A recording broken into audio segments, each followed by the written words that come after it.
नमस्कार। Economics Awadh classes YouTube channel पे आपका स्वागत है। आज की क्लास में हम लोग लगभग 25 बहुविकल्पी प्रश्नों को सॉल्व करेंगे।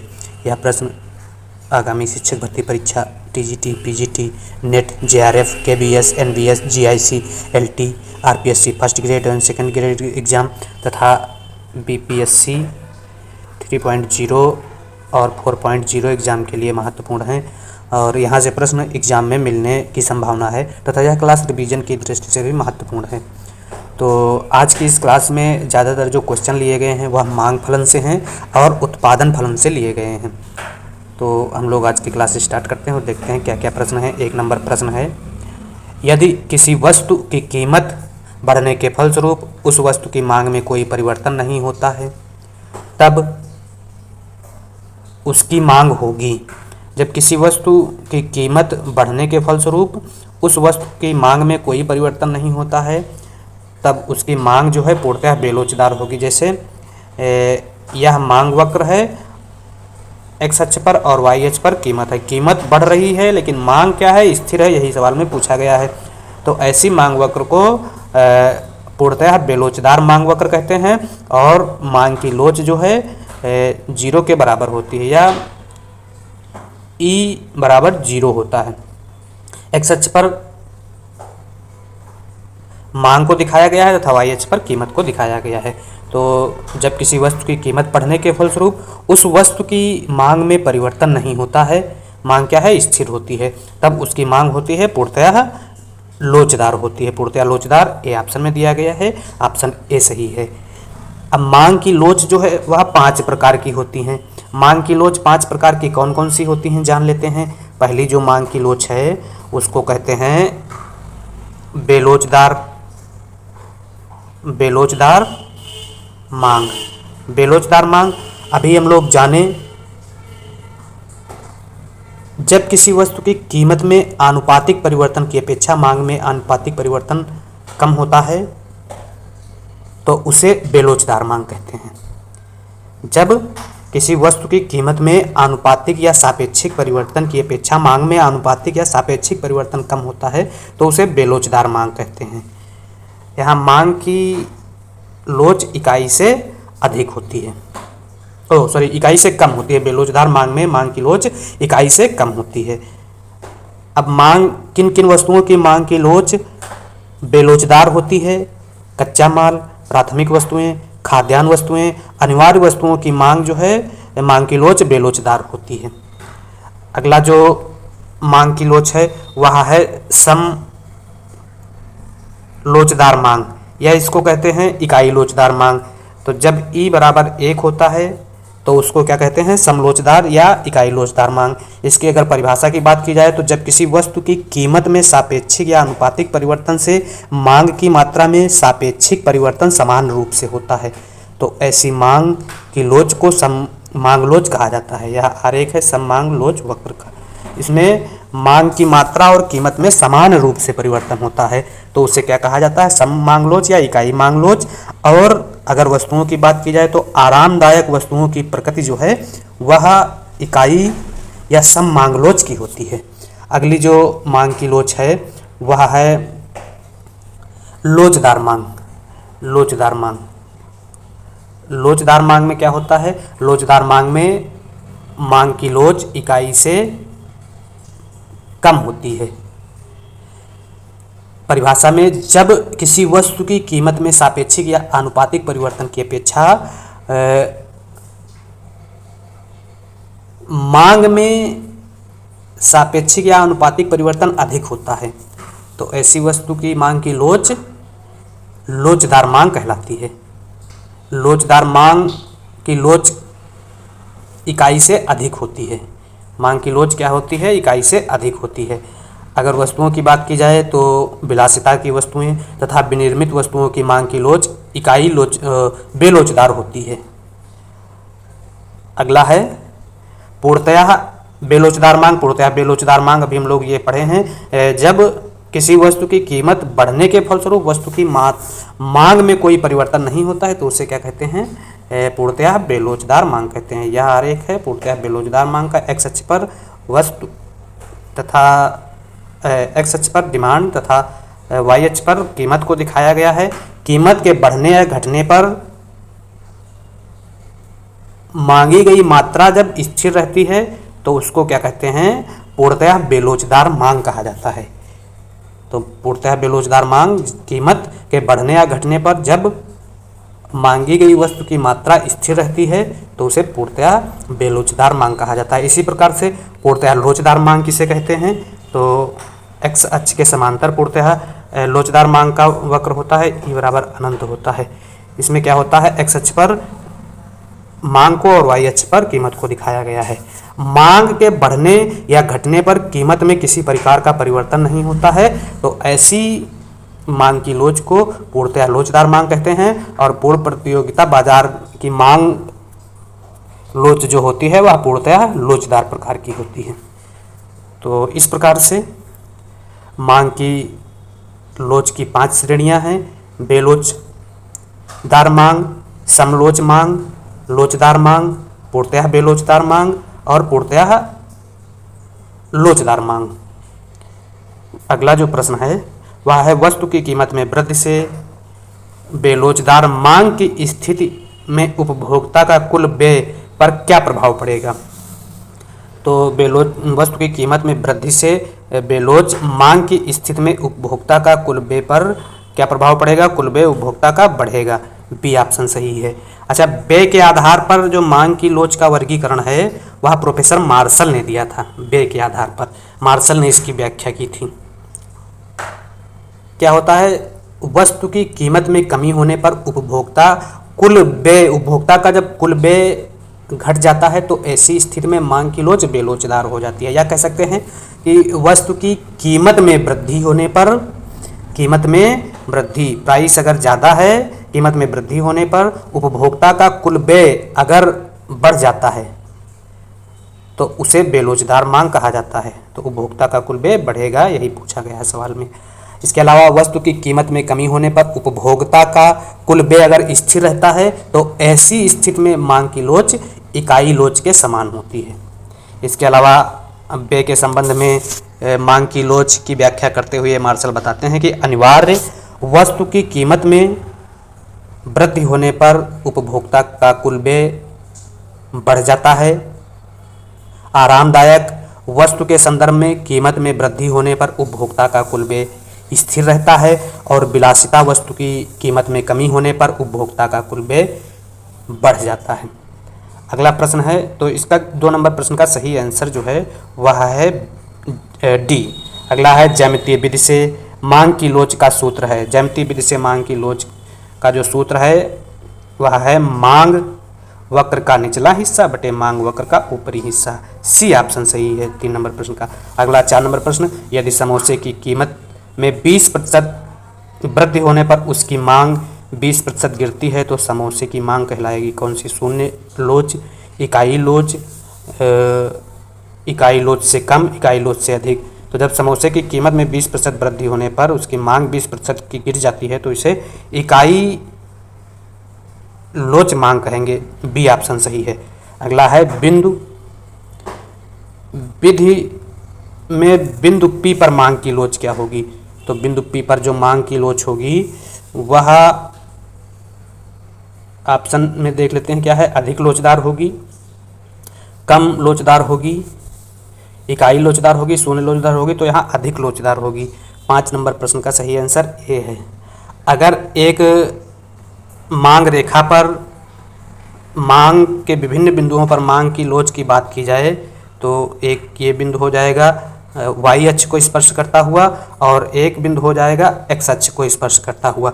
वाई अक्ष को स्पर्श करता हुआ जो मांग वक्र होगा वहाँ मांग की लोच पूर्णतः लोचदार होगी, ई बराबर अनंत हो जाएगा। और एक्स अक्ष को जो स्पर्श करता हुआ मांग वक्र होगा वहाँ पर मांग की लोच पूर्णतः बेलोचदार होगी। यहाँ पर ई बराबर हो जाएगा 0। पूर्णतः बेलोचदार मांग में अगर वस्तुओं की बात की जाए तो अति आवश्यक वस्तुओं को रखा जाता है। इसी मांग रेखा के मध्य बिंदु पर मांग की लोच जो होगी वह इकाई के बराबर होगी, ई बराबर 1 हो जाएगा। और आरामदायक वस्तुओं की मांग की लोच इकाई के बराबर होती है। और ई इसके मान लेते हैं ए, बी और ई। ए और ई के बीच में जो बिंदु है वहाँ पर मांग की लोच लोचदार होगी। ई ज़्यादा होगा 1 से, मांग की लोच लोचदार होगी, जिसको क्या कहा जाता है, लोचदार मांग कहा जाता है। और विलासिता वस्तुओं के संदर्भ में मांग की लोच लोचदार होगी। और ई और बी बिंदु के बीच में जो मांग की लोच होगी वह बेलोचदार होगी। ई कम होगा 1 से, इसे क्या कहा जाएगा, बेलोचदार मांग। और अनिवार्य वस्तुओं के संदर्भ में मांग की लोच बेलोचदार होती है। तो मांग वक्र पर 5 मांग की लोचों का वर्णन किया गया है, जिसमें पूर्णतः लोचदार मांग, इकाई लोचदार मांग, बेलोचदार मांग और पूर्णतः बेलोचदार मांग को लिया गया है। अब इसी रेखा के मध्य बिंदु पर जो है मांग की लोच इकाई के बराबर होगी, तथा मध्य बिंदु के ऊपर जो मांग की लोच होगी उसको लोचदार मांग कहा जाएगा। क्यों लोचदार मांग कहा जाएगा? क्योंकि लोचदार और पूर्णतः लोचदार मांग वक्र को दिखाया गया है, और मध्य बिंदु के नीचे जो रेखा होगी उस पर जो मांग होगी वह बेलोचदार मांग को दिखाती है। तो इस प्रकार से यह मांग के संदर्भ में कुछ महत्वपूर्ण बातें थी। अगला प्रश्न है 6 नंबर, निम्न में से पूर्ति को कौन सा तत्व प्रभावित करता है? वस्तु की कीमतें, प्रौद्योगिकी परिवर्तन, साधनों की कीमतें, उपयुक्त सभी। तो पूर्ति को प्रभावित करने वाले कारकों में वस्तु की कीमतें, प्रौद्योगिकी या तकनीकी परिवर्तन और साधनों की कीमतें भी प्रभावित करती हैं। उपयुक्त सभी सही है 6 नंबर प्रश्न में। अगला 7 नंबर प्रश्न, वस्तु की कीमत और उसकी पूर्ति के मध्य संबंध होता है। प्रत्यक्ष व ऋणात्मक, आनुपातिक संबंध, अप्रत्यक्ष संबंध, प्रत्यक्ष व धनात्मक। तो वस्तु की कीमत और उसकी पूर्ति के मध्य जो संबंध होता है वह प्रत्यक्ष व धनात्मक होता है। 7 नंबर प्रश्न का सही आंसर डी है। अगला 8 नंबर प्रश्न, एक सामान्य वस्तु की पूर्ति वक्र का ढाल होता है आयताकार, ऋणात्मक, धनात्मक, अनंत। तो एक सामान्य वस्तु की पूर्ति वक्र का ढाल जो है वह धनात्मक होता है। धनात्मक, बाएं से दाएं ऊपर उठता हुआ यह धनात्मक हो जाएगा। सी ऑप्शन सही 8 नंबर प्रश्न का। अगला 9 नंबर प्रश्न है, यदि एक उत्पादक किसी निश्चित समयावधि में कुल 200 इकाई उत्पादन करता है और यदि 180 इकाई बिक्री है तो बाजार में उपलब्ध करवाता है, तो बाजार में कुल पूर्ति होगी। तो बाजार में कुल पूर्ति जो उत्पादन कर रहा है और जो बिक्री के लिए उपलब्ध करवाता है, टोटल जो उत्पादन होता है वही बाजार की कुल पूर्ति हो जाएगी। तो 380 हो जाएगा। ए ऑप्शन सही है 9 नंबर में। अगला 10 नंबर प्रश्न है, निम्न में से कौन सा कारक पूर्ति वक्र में परिवर्तन के लिए उत्तरदायी नहीं है? कच्चे माल की कीमतें, वस्तु की कीमतें, विशेष अवसर, प्रौद्योगिकी परिवर्तन। तो पूर्ति वक्र में परिवर्तन के लिए वस्तु की कीमत जो है उत्तरदायी नहीं है। वस्तु की कीमत बी ऑप्शन में दिया गया है, बी सही है 10 नंबर प्रश्न में। अगला, उत्पादन फलन कौन से 2 चरों के मध्य संबंध बताता है? उपभोग एवं आय गलत है, आगत एवं निर्गत। तो उत्पादन फलन आगत एवं निर्गत के बीच संबंध बताता है। उत्पादन फलन क्या होता है? Q बराबर क्यू एक्स वस्तु का उत्पादन फंक्शन ऑफ हो जाएगा LKLEO,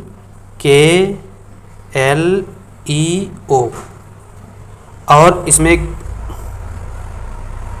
QX जो है यह आश्रित चर हो जाएगा और LKLEO यह स्वतंत्र चर हो जाएंगे। तो उत्पादन फलन की परिभाषा देते हुए कहा जा सकता है कि आश्रित एवं स्वतंत्र चरों के बीच तकनीकी संबंध व्यक्त करने वाले फलन को उत्पादन फलन कहा जाता है। इसके अलावा QX जो है उत्पादन की मात्रा है और LKLEO उत्पादन के निर्धारक हैं। यहाँ L का मतलब होगा भूमि से, पूंजी से, साहसी से, संगठन से, और QX को निर्गत भी कहा जाता है और LKLEO को आगत भी कहा जाता है। तो उत्पादन फलन आगत एवं निर्गत के बीच तकनीकी संबंध की व्याख्या करता है। तो किसके किसके बीच उत्पादन फलन व्याख्या करता है? आश्रित एवं स्वतंत्र चरों के बीच, उत्पादन की मात्रा एवं उत्पादन के निर्धारकों के बीच और आगत एवं निर्गत के बीच। तो बी ऑप्शन सही है, इसमें आगत और निर्गत दिया है। अगला 12 नंबर प्रश्न में क्या है? 12 नंबर पर क्वेश्चन है, उत्पादन फलन साधनों व उत्पादन के कौन से संबंध को व्यक्त करता है? मात्रात्मक, गुणात्मक, आर्थिक, राजनीतिक। तो उत्पादन फलन उत्पादन के साधनों व उत्पादन के बीच मात्रात्मक संबंध की व्याख्या करता है। तो 12 नंबर प्रश्न का ए आंसर सही। अगला 13 नंबर प्रश्न है, समय के आधार पर उत्पादन फलन होते हैं। अल्पकालीन एवं दीर्घकालीन दो प्रकार के होते हैं। अल्पकालीन उत्पादन फलन को परिवर्तनशील अनुपातों का नियम कहा जाता है, जबकि दीर्घकालीन उत्पादन फलन को पैमाने का प्रतिफल कहा जाता है। तो 13 नंबर प्रश्न में सही आंसर ए और बी दोनों है। ए और बी दोनों सही सी ऑप्शन में दिया गया। अगला 14 नंबर प्रश्न में क्या है, घटता हुआ सीमांत उत्पादन नियम शब्द का प्रयोग इसने नहीं किया।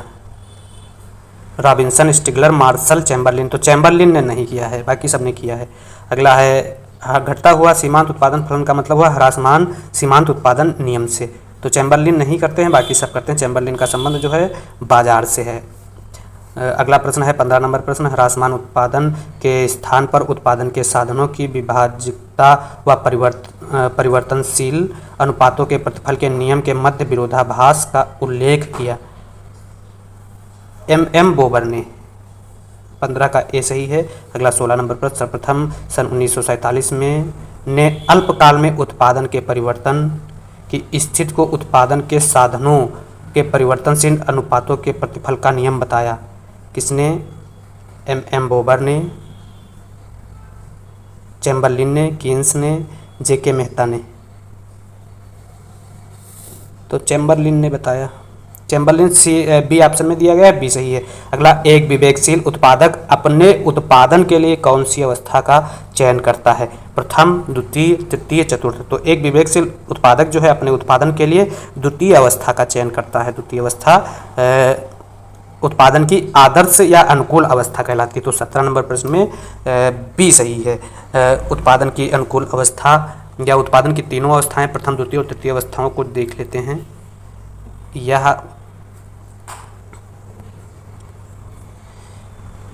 यह उत्पादन फलन टोटल प्रोडक्शन को व्यक्त कर रहा है। Total production.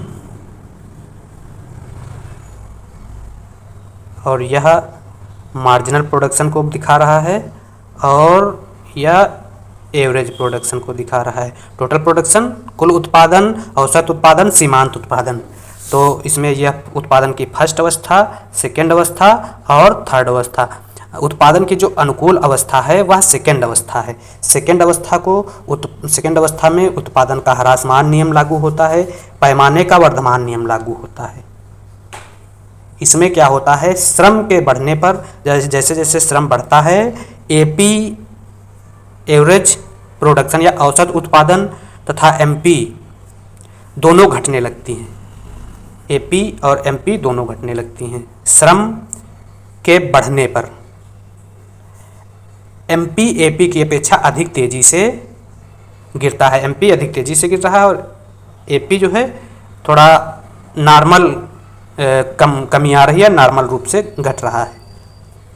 इस अवस्था में श्रम विभाजन एवं विशिष्टीकरण समाप्त हो जाता है, इसलिए इस अवस्था को उत्पादक के लिए अनुकूलतम अवस्था कहा जाता है।